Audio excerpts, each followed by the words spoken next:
Olá, meus amigos, meu nome é Luciano Souto, eu sou professor de Direito Civil e Processual Civil, sou advogado, atualmente doutorando pela Unicinos e mestre em Direito Processual Civil pela Universidade Federal do Espírito Santo. E nós estamos aqui para tratar de um tema extremamente relevante. Vamos falar nesses 30 anos da Constituição Federal, mas numa perspectiva de quais foram os seus reflexos no direito processual civil.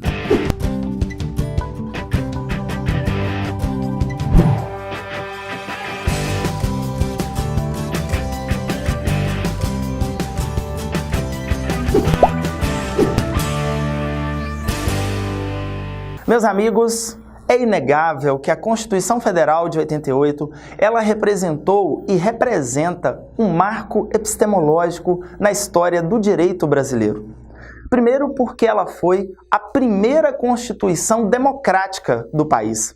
E segundo, porque ela consolidou muitos direitos e garantias fundamentais. Mas eu quero destacar principalmente os seus reflexos voltados para a norma infraconstitucional no tocante ao direito processual civil. E eu não posso deixar de relembrar a Emenda Constitucional número 45, de 2004, que trouxe muitas novidades que refletiram diretamente nos comandos processuais posteriores. A Emenda Constitucional número 45, ela trouxe o direito fundamental à razoável duração dos processos. E, além disso, ela trouxe uma outra novidade que acabou se tornando bastante significativa no contexto processual, que foi a instituição da súmula vinculante. Esses dois fatores merecem destaque nos comandos constitucionais advindos da Emenda Constitucional número 45 de 2004. Pois bem, o processo civil, a partir daí, ele precisava se adaptar a esses novos comandos constitucionais, que estavam principalmente pautados na perspectiva de um acesso à justiça, numa garantia de efetividade dos direitos. E nós tivemos, a partir de 2005, 2006, 2007, muitas mudanças no contexto infraconstitucional, especialmente no direito processual civil, sempre voltado para a modernização do processo, voltado para uma tentativa de celeridade, simplificação do procedimento e também voltado para a efetivação de direitos. Pois bem, nós tivemos então uma significativa evolução no direito processual civil entre 2005 e 2007, principalmente, com as leis que trataram da execução. Tivemos mudança na execução por título judicial, a partir da Lei 11.232/05, e tivemos também a mudança a partir da Lei 11.382/06, na execução por título extrajudicial. E também em 2006, nós tivemos a Lei 11.419, que tratou do PJE, exatamente nessa perspectiva de uma modernização dos procedimentos processuais. Em 2009, nós tivemos algo marcante no direito processual civil brasileiro, que foi a instituição de uma comissão de juristas pelo Senado Federal, com o intuito de criar um anteprojeto de um novo Código de Processo Civil, onde a mudança ela seria mais harmoniosa nessa perspectiva de adaptação das normas infraconstitucionais às perspectivas, premissas e diretrizes constitucionais. Pois bem, essa comissão de juristas ela agiu de maneira extremamente democrática, viabilizando a participação de juristas, de advogados e da própria população, na tentativa de consolidação de um texto que fosse adequado com a nossa realidade contemporânea do direito processual brasileiro. Em 2015, o Código de Processo Civil ele foi sancionado. E em 18 de março de 2016, nós tivemos, então, a vigência do CPC de 2015. Mas, meus amigos, quais foram as principais influências da Constituição Federal no Código de Processo Civil atual? Primeiro detalhe, a influência já começou pela criação do Código. Da mesma maneira que nós tivemos uma Constituição Federal democrática, nós tivemos também um Código de Processo Civil criado de maneira democrática. E o segundo aspecto importante foi que o novo Código de Processo Civil, ele se preocupou em dar efetividade, em criar mecanismos que fossem capazes de otimizar o procedimento e criar instrumentos que viabilizassem uma efetivação daqueles direitos e garantias fundamentais previstos na Constituição Federal. E nesse contexto, nós precisamos destacar que os 12 primeiros artigos do Código de Processo Civil de 2015, eles tratam exatamente das normas fundamentais do direito processual civil brasileiro e foram influenciados diretamente pela Constituição Federal, suas premissas, seus comandos, suas garantias, seus direitos, suas perspectivas. Quero destacar, em primeiro lugar, o primeiro artigo do Código de Processo Civil, ele já começa demonstrando essa preocupação do legislador infraconstitucional com a Constituição. É o verdadeiro fenômeno da constitucionalização do direito processual. É a constitucionalização do processo que ficou prevista expressamente já no primeiro artigo do Código de Processo Civil, que prevê que o processo civil será ordenado, disciplinado e interpretado conforme os valores e as normas fundamentais estabelecidas na Constituição Federal. Isso tem uma relevância muito significativa, não apenas no sentido genérico da norma, mas especialmente na perspectiva de que há uma preocupação com a efetivação de todos esses direitos, de todas essas garantias, a partir da aplicação de cada norma, a partir do trâmite procedimental em juízo em relação a cada demanda. Pessoal, um segundo aspecto que é preciso consignar em relação a essa diretriz processual contemporânea pautada na perspectiva constitucional é exatamente o sistema multiportas que foi criado, instituído, observado a partir do novo Código de Processo Civil. O artigo 3º e seus parágrafos do Código de Processo Civil, ele deixa bem clara essa preocupação do legislador, no sentido de garantir o acesso à justiça previsto na Constituição Federal de uma maneira mais célere e mais eficiente.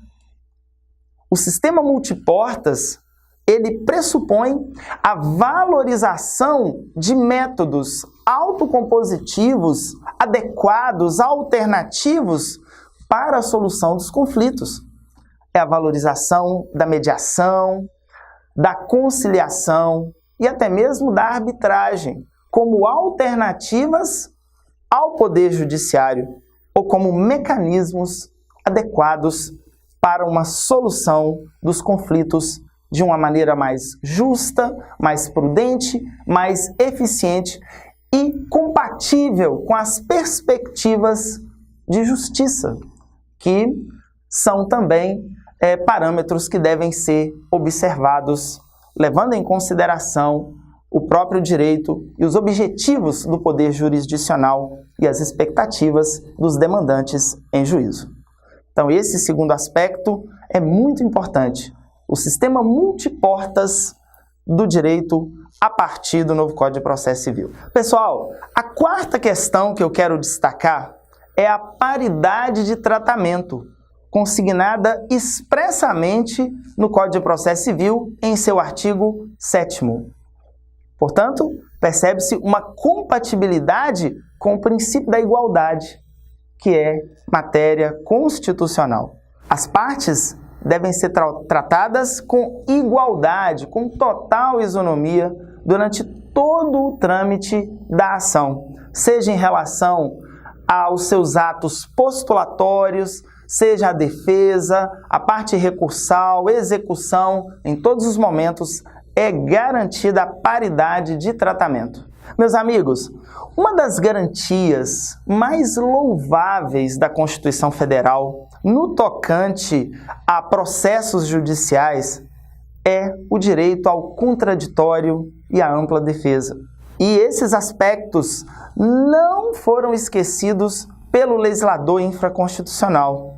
Pelo contrário, eles foram valorizados, eles foram ampliados na norma processual civil.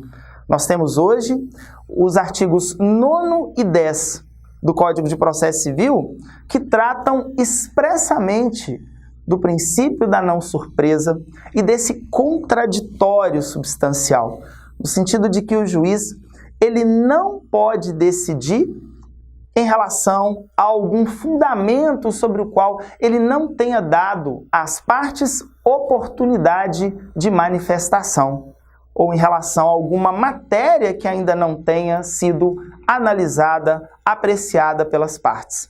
Então, há uma valorização muito significativa do contraditório a partir dessa previsão expressa do legislador infraconstitucional nos comandos do CPC de 2015. Além das questões anteriormente destacadas, eu quero mencionar também que o Código de Processo Civil ele se preocupou com duas garantias constitucionais de uma maneira muito significativa: a publicidade e também a fundamentação das decisões.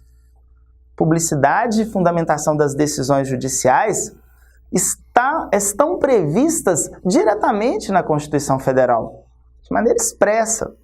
Porém, o legislador fez questão de repetir esses comandos, mas de uma maneira mais detalhada, mais específica, a fim de evitar interpretações que pudessem lesar a própria garantia constitucional.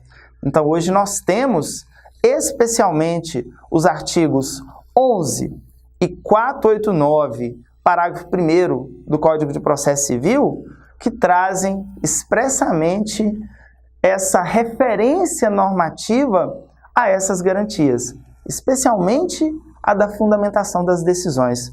Ou seja, o julgador ele precisa enfrentar todos aqueles fundamentos, todas aquelas teses que foram alegadas pelas partes e que vão, de alguma forma, interferir para que seja reconhecido ou negado aquele direito debatido. Quando da análise das questões, de fato, que precisam ser apreciadas para a fundamentação das decisões, o julgador ele vai enfrentar especificamente todas essas matérias que foram apresentadas pelas partes, todas as teses defendidas, a fim de que possam afirmar ou infirmar aquele posicionamento consignado pelo julgador na perspectiva da sua decisão de maneira justa. Muito bem, por último, eu quero destacar no tocante a essas influências, a essa repercussão da Constituição Federal na norma processual contemporânea, eu quero destacar a previsibilidade das decisões judiciais e a valorização da cultura dos precedentes e do jurisprudencialismo. Foi a Constituição Federal, através da emenda 45, que criou o artigo 103A, consolidando as súmulas vinculantes. E a partir daí, valorizando e atribuindo uma eficácia normativa a esses posicionamentos consolidados, naquela hipótese, do STF. Porém, hoje nós percebemos que a legislação processual, cada vez mais, ela tem abraçado, ela tem valorizado esses precedentes judiciais e essa cultura do jurisprudencialismo. Isso porque o próprio Código de Processo Civil ele tratou expressamente dos precedentes. Se nós pegarmos os artigos 926 e 927, eles tratam da importância do precedente e da sua observância por parte dos juízes, por parte dos próprios tribunais. Portanto, foi uma cultura consolidada a partir de comandos constitucionais e agora ampliada e efetivada no corpo da própria norma infraconstitucional, numa perspectiva de valorização desses precedentes, na ideia de que nós precisamos ter uma previsibilidade maior das decisões judiciais, em nome até da segurança jurídica. Portanto, essa é uma outra premissa importante que nós hoje observamos nos comandos infraconstitucionais processuais. E percebemos que isso decorre significativamente de toda essa influência da Constituição Federal. Meus amigos, nós sabemos que as mudanças normativas, elas não são suficientes para radicalizar a realidade do sistema processual que nós vivemos. A Constituição Federal, nesses 30 anos, inclusive com as mudanças supervenientes, elas trouxeram inovações extremamente significativas. A norma processual acompanhou esses avanços na tentativa de otimização dos procedimentos, de modernização da norma, em busca de efetividade, em busca de celeridade. Enfim, um dos grandes objetivos, não só da Constituição, mas também da norma processual, é a garantia de direitos, é a efetivação de direitos, é fazer justiça. Então, diante de todas essas perspectivas, sabemos que muitos foram os avanços, mas ainda temos muitos desafios pela frente. Hoje nós temos essa expectativa de que o Código de Processo Civil de 2015 ele seja um marco epistemológico na história do direito brasileiro, assim como foi a Constituição Federal. E que a partir de agora a gente tenha também uma mudança de mentalidade, uma mudança de cultura, para que toda essa perspectiva de um processo justo e de um processo que seja capaz de garantir a efetividade e a efetivação dos direitos e garantias fundamentais previstos na Constituição se torne realidade. É essa a nossa expectativa. Continuemos lutando pelo direito e acreditando na justiça. Muito obrigado a todos pela atenção. Um grande abraço.